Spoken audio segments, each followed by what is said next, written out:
Our next speaker is Nick Valentine. He's going to be speaking about recreating the tank trams of WW1.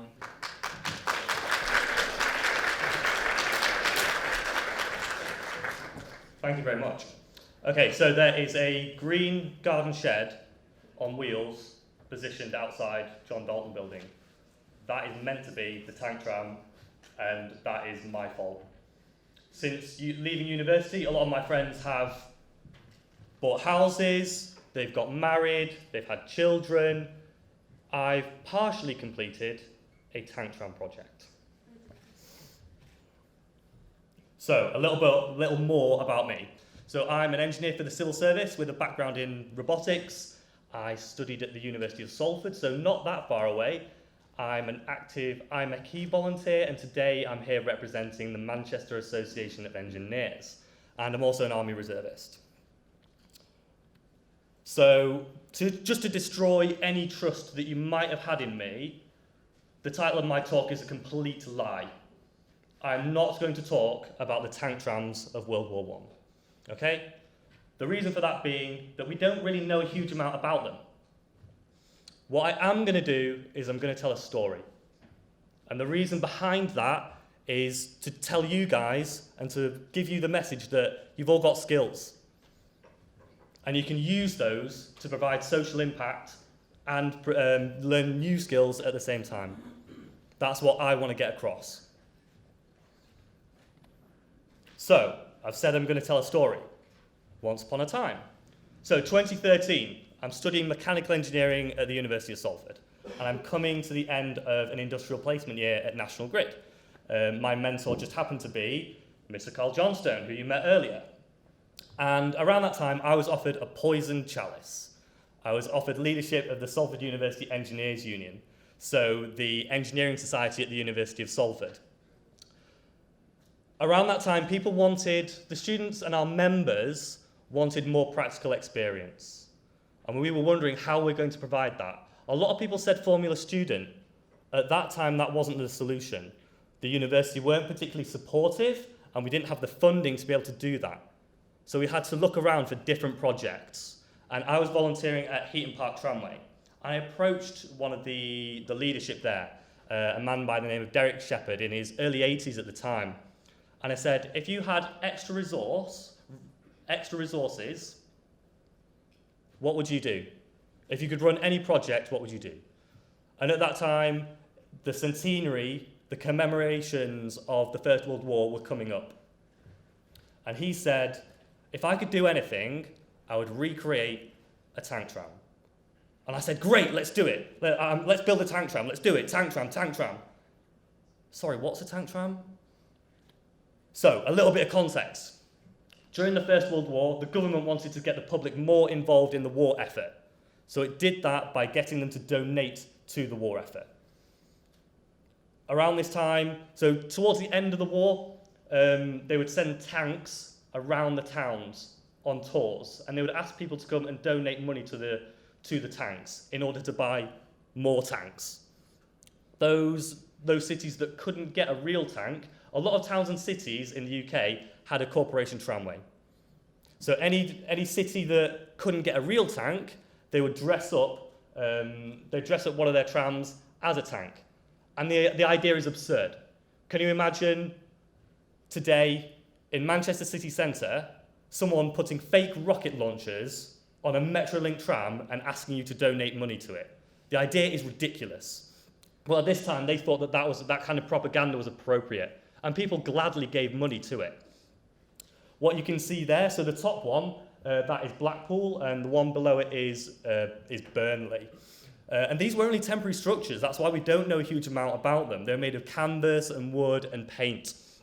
And Blackpool's was called Albert, and that's something that we've continued in our project because that's where we got the chassis for the vehicle. So Blackpool very, very quickly loaned us a chassis and said, you can use this for your project. And now that's all well and good, but we're going to be based at Heaton Park Tramway. How are we going to get it to where we're located? We need money. So we went to the university and said, we've got this project, we're going to commemorate the First World War, and we want to teach students new skills. and they directed us to an organisation called Unlimited. Now, Unlimited, they provide grants to social entrepreneurs and social enterprises. So anything that has value to society, businesses that provide benefit to society, they can provide grants. And we got about £300 from them at what's known as a Try-It award. And that enabled us to pay for the haulage to get the bogie to the chassis to Heaton Park and provide things like personal protective equipment as well. So we've got the money and we've got it to Heaton Park. So what we're going to do? Well, we've set about refurbishing the chassis. And we're, as mechanical engineers, aero, civil, we're learning new skills. We're getting the rust off it, we're taking it apart and we're putting it back together and we're painting it. So we're doing practical things, we're getting hands-on and we're learning new things. But it's not just the practical element that we learn. How are you going to motivate your volunteers to come down? How do you show them the value of taking part in a project like this? That's actually the hardest bit. Getting down there and scraping rust off a bit of metal isn't fundamentally that hard. But inspiring people to take part in a project, that's a real skill. So we were learning all this at the same time, and that certainly helped me in my career going forward. And we spent about a year refurbishing this chassis. It took that long in between our studies. The gentleman on the right-hand side is Abdul, and he is in the room today. So a bit more about him later. But what you'll notice is there's no tank on top of that chassis. We paid 300 quid to get it to Heaton Park, but we're going to need more money. And if you strip away all the waffle, that is essentially what I sent to the Heritage Lottery Fund. And they quite rightly told me to do one. Well, not in so many words, but what they actually said was, what are people going to learn from this? So what? We recognise that the project you're running has heritage value, but what are people actually going to learn by you doing this? And that was quite a big revelation to me. That switched how I thought. Up until that point, it had been all about me and the other volunteers. What am I going to learn? What skills am I going to get? But what value can you give to other people by running a project like that? And that was a complete switch in my mind. So we had to start thinking about outreach. How do people learn? What are people going to get from us doing this project? What can we give to them? And the University of Salford put us in touch with a man called Dr. Richard Talbot, who is actually a performance lecturer. So not someone you would associate with an engineering project. And he came up with all kinds of different workshops around performance, around the theme of propaganda and people's feelings during the First World War, the public perception of propaganda, workshops in schools. And again, that was that linked something in my mind, that you can use engineering to advance the arts. And that was not a link that I'd thought up before. Up until then, it had been purely an engineering project. But that was an interesting link, and that was a valuable lesson for me. We're all technical people, but we can help people learn we can use our skills to educate and help people learn through the arts. And there was another concept that came up, and that was the Tank Tram as a mobile museum. And we'll come on to that in a little bit. But I am using my existing skills at the same time, okay? I'm learning more. But I'm using SolidWorks to design the vehicle. So we could select the materials that we wanted, the amount of materials that we needed, and then we could then put that cost together and send it to the Heritage Lottery Fund. So we've got a plan for our workshops, and we've got a cost for making the vehicle. So we applied for what's known as a Young Roots, Heritage Lottery Fund Young Roots application. And as part of that, we had to submit some item of interest to them to prove that there were young people that wanted to take part in this project. And we 3D printed it. I've not got a photo of it, annoyingly, but we 3D printed a little model of a tank and put the thoughts of the people who wanted to take part of this inside the tank, and they've still got it in their office. And we learned that on our engineering degrees, how to do 3D printing, how to do CAD. So we're using our existing skills to advance this project. So we submit our application, and we're waiting, and we wait. And then one day, a truck with a load of wood turns up to Heaton Park. And I think, oh my God, I've now actually got to do this. What have I done? So we start cutting the wood. We're learning new things. And that was great to finally get hands-on and start building the body. Although, if I told that guy in the top left that that it was going to take another 5 years before we got anywhere near done, he probably would have chopped his head off with the saw. But, oh no, wrong. So I mentioned the mobile museum. Those are a series of graphic designed panels that graphic design students designed at the University of Salford. So those are interchangeable. So we could take those on and off almost at will. So if someone's got a story that they want to tell, be it, say, the local history of Salford or Indian soldiers during the First World War, if someone wants to use it as an art installation, someone wants to do STEM outreach, we can change those panels and the tank can change its skin and tell any story that you want it to. So those are currently mounted. So it's out the front and those panels are currently mounted on there. And if you want to know more about the tank trams and fundraising during the First World War, there's information on there. However, so it was all going well. I start my new job away from Manchester, and I hand over to Abdul. And it's at that time that things get harder.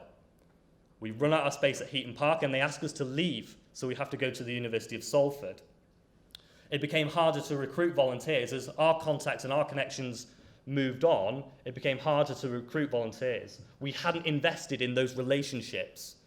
We hadn't taken the time to inspire people and show people the value and get them on board with the project. That was a failing on our part. But we still managed to put the tank up, what we'd done, on display at the University of Salford, and the project rumbled on. So I'd moved away. We all still kept involved with the project, but it was very much a long-distance relationship. And we had to move again. So the University of Salford, another setback, said, you can't use this space anymore, you've got to move. You've got to find somewhere really quickly. It's not all just about the technical skills. You've got to be able to adapt and think about new solutions logistically. It's always the logistical stuff that does you over in the end, really. So we managed to get it up to Blackpool, and we managed to forge a new connection with Blackpool and the Fowl College. But the same problems again, with the way the education system is, people don't have the time to invest in these things. It's a voluntary project, it's not a priority. So encouraging people to take part in these projects is hard. And again, like I said before, it's a skill, it's to show the value in these projects. And I found that managing from a distance, I was no longer based in Manchester or even the Northwest or even the UK. It was hard trying to manage that project. Really, if you're meant to be leading something, you need to be there with it. Communicating over the phone is hard. Communicating via email and WhatsApp is harder. You can't get the message across. And ultimately, we missed the centenary commemorations. We missed it. And in my mind, in our minds, that was a failure. But what did we learn from it? Again, like I've said, there are mitigating circumstances. This is a voluntary project. People aren't paid to do it. We've got to be able to inspire them to take part and do it. And yeah, it's hard. Things don't go to plan. We got moved twice. Things take longer than you expect them to. But as long as you learn and you learn from those things, then it was always worthwhile doing. So where are we at now? We're almost finished. It's outside. You can, during the break, please come and have a look at it. I'll be standing out there to answer any questions you've got. But we're thinking about what's next. We've nearly actually finished it. It's basically in one piece. So we're starting to think about that outreach work again. We can use it as a mobile museum. We can use it to start telling those stories again. But of course, all of that is going to take more money. So why continue? Nick, you just said that the project failed. We missed the centenary commemorations. Well, I think the people in that picture, the top one, their stories deserve to be told. And for us, this is about our stories as well. What stories do we want to tell? What message do we want to share with people? That's our future. We can still continue learning skills. And what have I learned? Definitely, I hope that's come through, but people are the most important part of your project. It's cliche, but it's true. You need to invest in those relationships and understand people's needs. Why are they taking part in your project? It's not about just the technical elements of things. I've learned something completely different from what I thought I'd learn when I set out on this. It's much more about building teams. And in your project, I often now think about what benefit is it going to have? What is the aim? What's the bigger picture? But also, you meet some great people doing this. And I've actually learned loads about my friends as well.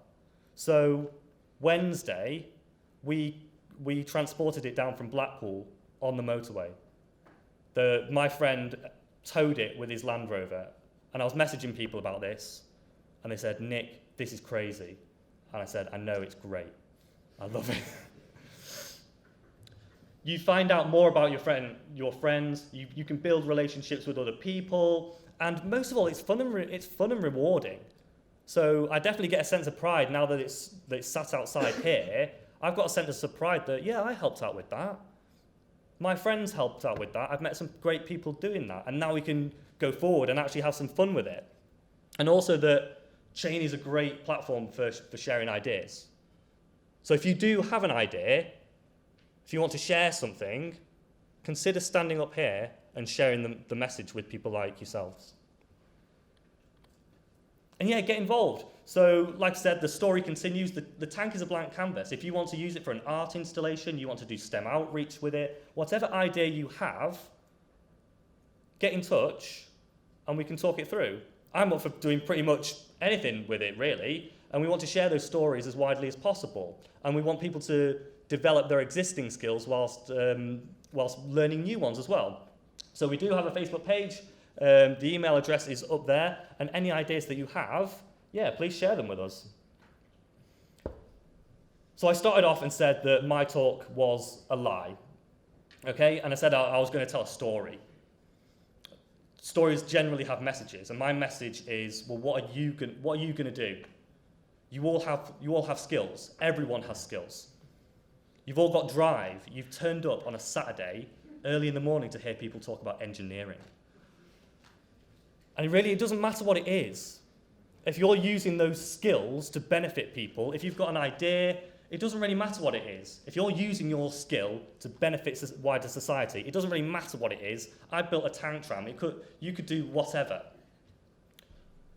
And I also said that a lot of my friends since leaving uni, they've bought houses, they've had children, they've got married. But when I look back, I've got a chapter in my story called Tank Tram, and they're not going to have that. So my question to you is, what chapter are you going to have in your story? So please come out and have a look at it during the break. And even as you're leaving, just spend 30 seconds going and having a look at the Tank Tram. I'll be out there to answer any questions you have. I hope you enjoyed the rest of the day. Thank you for coming.